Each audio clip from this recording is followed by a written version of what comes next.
ये होती है चीज, इनकी चक्कियां भी आप चेक करें। ये माशाल्लाह से अबलग फ्रंट, ये आप चेक करें, इनके फ्रंट चेक करें, इनकी चक्कियां चेक करें। आप इनकी बड़ी बड़ी चक्कियां आप चेक करें। रेट भी सुनना है, इनका रेट कितना कितना है ये भी आपको बताएंगे इंशाल्लाह ताला। आप पहले इनकी चक्कियां आप चेक करें। इस तरह के आपको 50 जानवर भी चाहिए ना, एट अ टाइम आपको मौके के ऊपर इंशाल्लाह ताला मिल जाएंगे। इनके क्या रेट दे रहे हैं बड़ू भाई?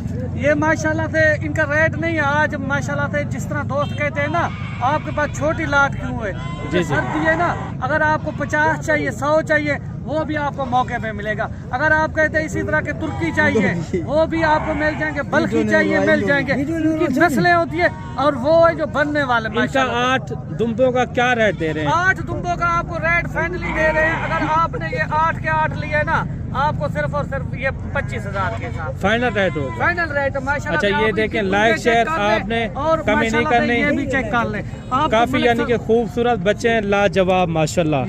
ये होती है चीज, इनकी चक्कियां भी आप चेक करें। ये माशाल्लाह से अबलग फ्रंट, ये आप चेक करें, इनके फ्रंट चेक करें, इनकी चक्कियां चेक करें, आपको पता चलेगा। लाइक शेयर आपने दबा के करना है।